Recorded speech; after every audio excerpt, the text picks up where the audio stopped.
walk you through how to make questions where students have to put in an equation and check for its correctness. And so we're going to take a look here at this question right here. This is the first way. There's going to be a second way I'm going to show you. That's going to be the second question. But in this one, you have a note box here. Students are going to put their answer in here, and then they're given a table that they can use to come up with their function. So first, looking at the equation, the math response box. First thing I want to point out to you is I give unique naming tags to each of my components that are going to be important for determining correctness. I also use the naming convention of like U with the unit number, lesson with the lesson number, and then question with the question number. And then if there's multiple components, it might be like question 1A, question 1B. I do this because I build tons and tons and tons of Desmos activities, and for practice tests or reviews, I might pull a bunch of questions from a bunch of different activities. And so I want to make sure that I have unique component names for every single component in every single activity I've ever done. That way, when I mix and match questions from multiple different activities, none of my code gets messed up because it's not looking at the wrong component in the activity. So I figured this out late in the game, so I would encourage you, if you're really going to do this, start with a naming convention, stick with it. That way your activities are consistent. So I'm going to go into this math response box. So the first thing you're going to see here, I'm going to ignore everything below here for now. We'll talk about that later. But up here, first thing I did is I came up with a name, right? You could type squirrel in there. It doesn't really matter. But think of it like a variable. So function is going to be equal to the equation that students put in, but we're going to parse it. So we're basically going to pull their equation apart, pull the left side apart from the right side of the equation. And right now we're looking in this math component, Unit 8, Lesson 1, Question 1. And it's going to be .latex because we want to look at the literal text that the students type in that box. So right now, funct, F-U-N-C-T, is equal to the two parts of the equation, right? So that basically we're referring to the two parts we've pulled apart. Now, in this way of doing correctness, we're going to run two different tests. We're going to test it with one x value, see if we get the right y. We're going to test it with a different x value and see if we get the correct y. So in our first test, and again, you could call this, Rhino 1, Rhino 2 if you want. So that I can remember, I call it test 1 and test 2. So in our first test, we're seeking to make it we're seeking to see if first test passes, if it's correct or true. The first test will be true if we take the function, the two parts of the equation, and we're going to find the difference of the right from the left side. So basically, because it's an equation or function equation, we should be able to take the right side, subtract from the left side, and they should cancel each other out. In our function here, there's going to be an x and a y variable. If there's more variables or different variables, you want to put those variables right here. So our first test, test 1, is going to be true if the two parts of the function that the equation that we pulled apart, if when we subtract the right from the left side with two variables, x and y, it's going to be true if when we evaluate it where x is 10 and y is 67. And if that all works out, right, it should be equal to 0. So this entire line here is one giant test. We're testing to see if when we subtract the function, the right from the left side, with two variables, x and y, where we make x 10 and y 67, does it come out to 0? Because again, with the equation, if we plugged in the correct numbers for x and y, when I take the right side of the equation and subtract from the left side, they should cancel each other out because it's equal, right? It's an equation. I'm going to do the same thing on a second test. Now, you might be fine to do it with one test, but I like to run at least two different tests with two different x values.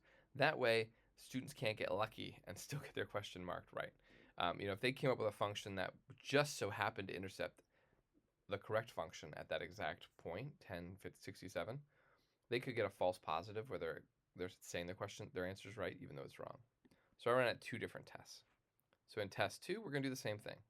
This test 2 is going to be true if function, so that equation that we tore apart, if when we subtract the right from the left side with our two variables, x and y, and we evaluate it at, in this case, 4 for x, 25 for y, if it also equals 0. Now the right answer for this function, if I remember right, is y equals 7x minus 3. Yep, so that's the correct answer here. So when I plugged in 10 into x, 7 times 10 is 70 minus 3 is 67. Okay, so that's the right x value, that's the right y value. When we found the difference of the function, subtracting the right from the left, it came out to 0.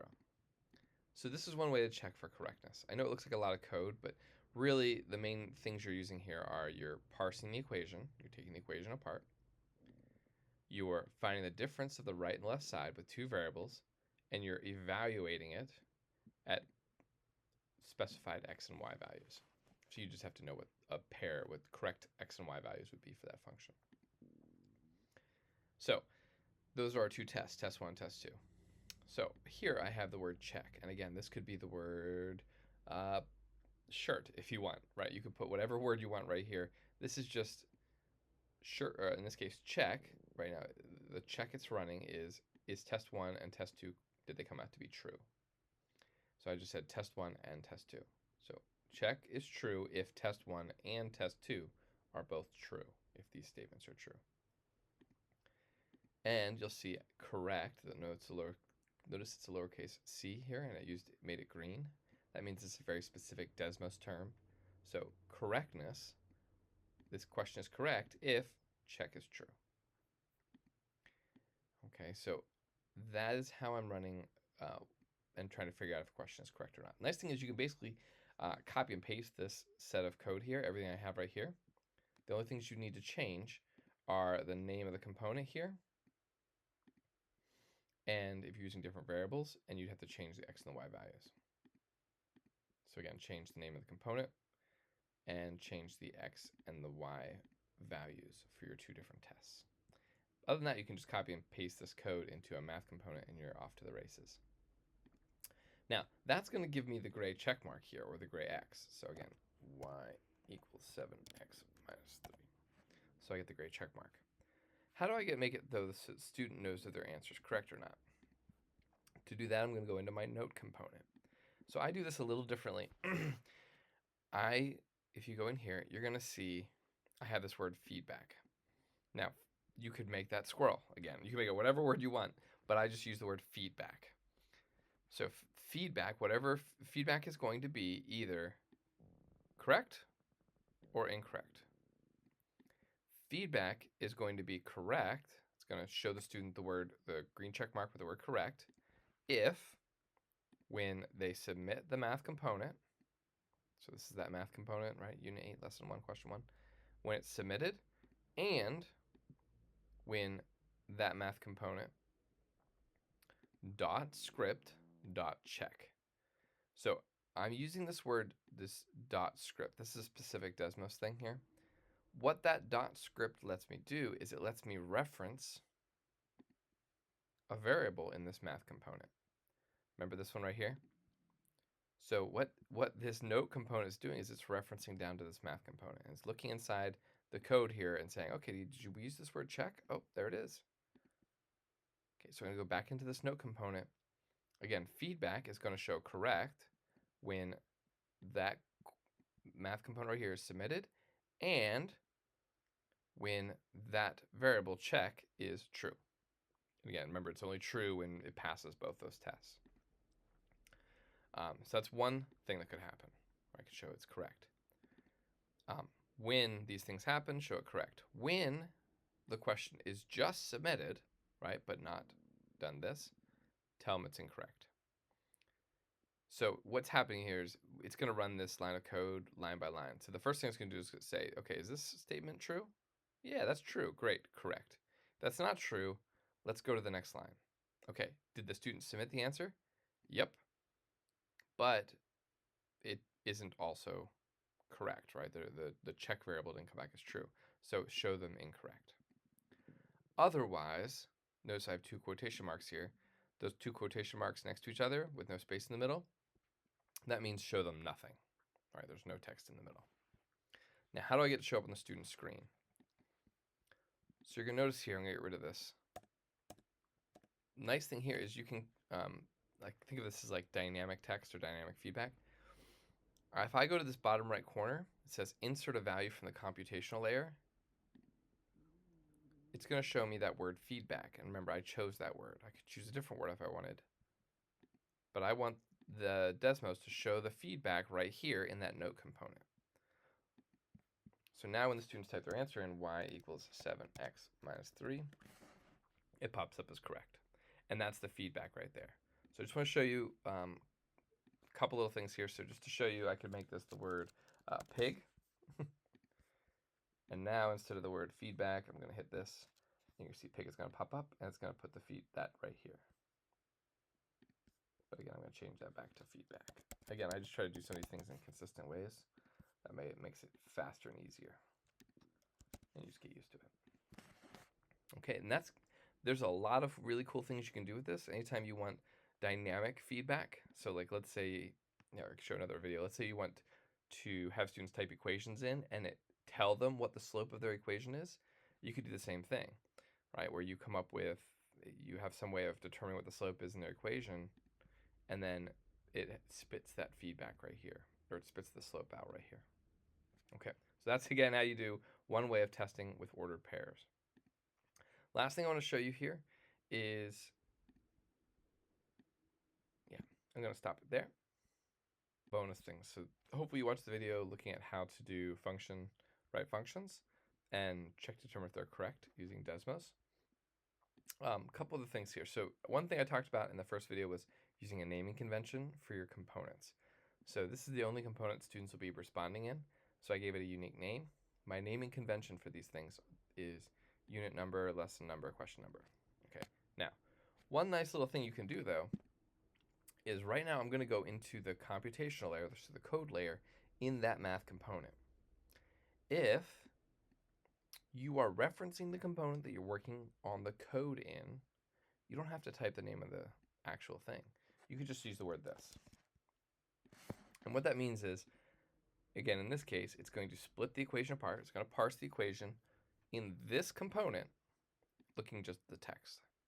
So I can get away with using the word this because I'm specifically putting that in the computational layer in this math component.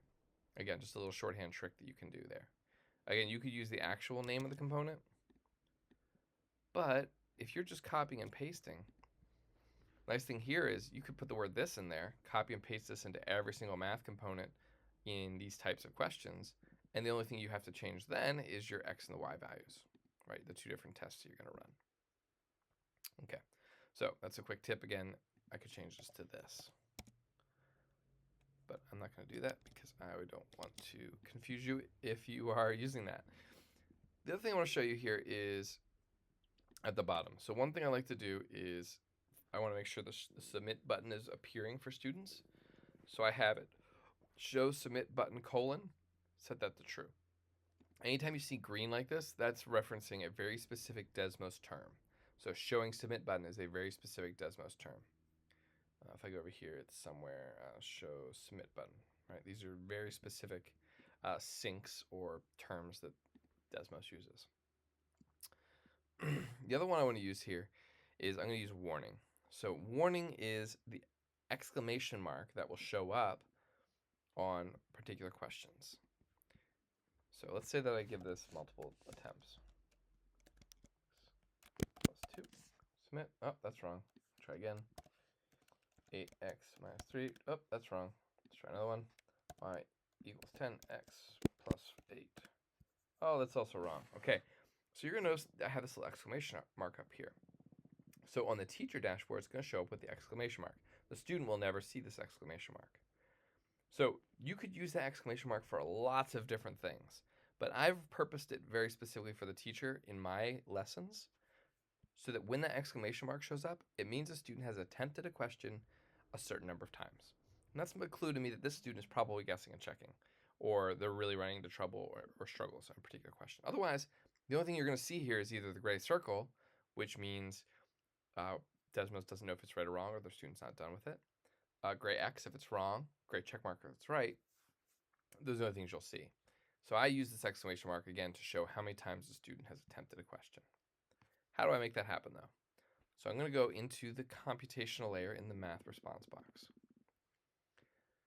Down here, I have a new variable. I called it S. You could call this attempts. In fact, maybe I'll actually use attempts here. So we'll now use the word attempts. So attempts is equal to how many times this question has been submitted. This, right? Again, I could use the actual name here. This submit count. So how many times has a student submitted their answer for this question? Again, you could put the name of this element, or you could use this because, again, I'm working in the code in the math element, math response box. Okay, so I want attempts, the variable attempts, to be equal to how many times the student tried that question. Here, you're going to see that green warning. And again, that's a Desmos specific sync. It's a Desmos specific term. I want them to show a warning, the exclamation mark, when the attempts, again, notice I assigned attempts. My original one had S, but I'm going to use the word attempts. When attempts is greater than 2. What's nice here is you can set the standing number. So if you want students to try it at least 5 times, right, before it shows the exclamation mark, or you want to know if they submitted it, submitted their answer, and then they tried it again, right? You can set it to whatever you want. I'm going to set it to like 3 or 2, right? So if you've tried it once, try it twice, and if you've submitted it that third time, it's going to show up with the exclamation mark. So when the attempts, when the number of times submitted has been hit, is greater than 2, I want you to tell me how many times the student attempt that function. So here's how this works. The quotation mark here, so when attempts is greater than 2, they're going to show me this text, which is the quotation mark to the quotation mark here.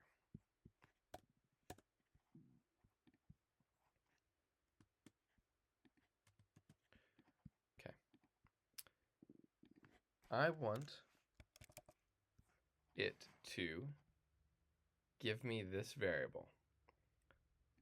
This is going to read out the exact number of times students have submitted their answer. To do that, I'm going to use the $, squiggly bracket, the name of the variable I want inserted into that spot, and the squiggly bracket. And then I want it to give me the normal text, attempts writing function.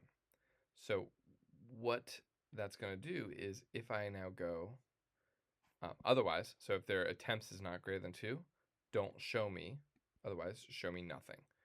Notice again it has the 2 quotation marks with no space in the middle. That's important because I don't want that exclamation mark showing up unless they've attempted it more than twice. So I'll show you what this variable, this dynamic variable here is going to do for me. So this is where if I go y equals x strip submit, submit, submit. Okay, now when I hover on it, it shows me that the student has attempted this 3 times. If they do it again, now it shows me they've attempted 4 times. And you'll see that number there when you hover over the exclamation mark. Again, that's helpful because on the teacher dashboard, I'm looking at that teacher dashboard quickly, looking to see who's getting right, who's getting wrong, where students at. Is somebody missing a bunch of questions multiple times? And how many times are they attempting that question? When you hover and you see a number like 42 times, you know the student is frustrated and they are just hitting the answer key and just typing random stuff in.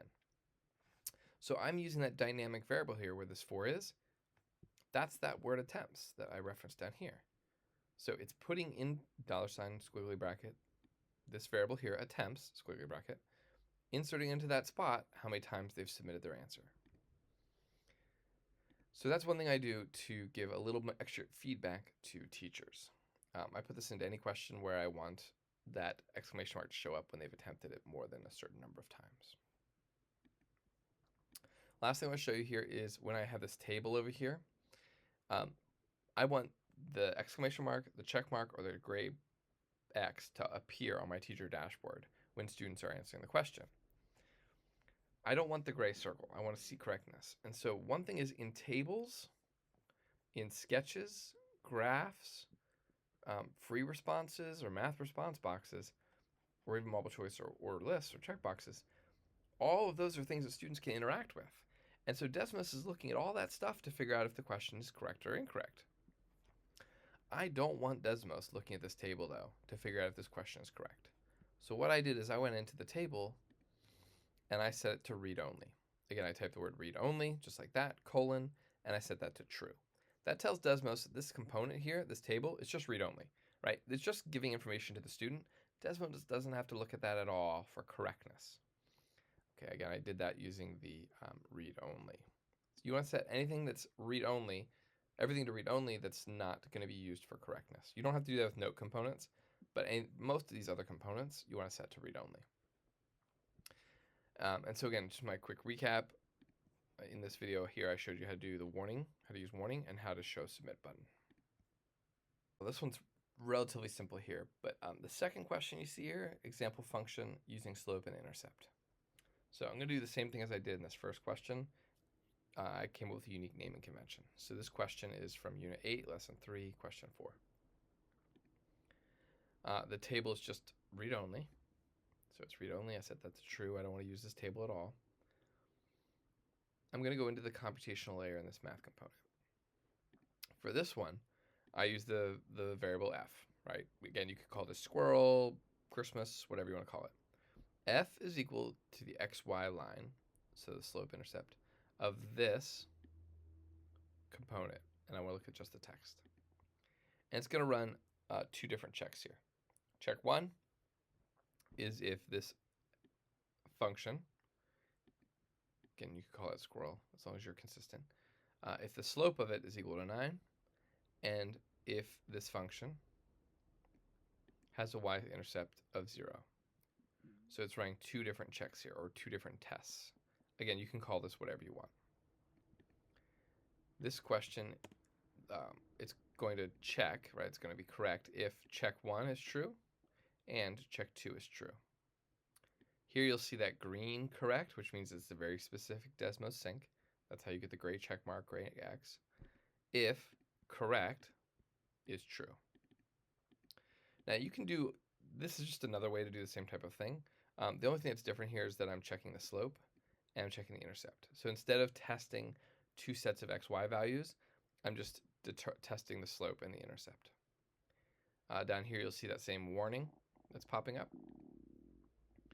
And then if I go to my table here, or my note box, you're going to again see that feedback is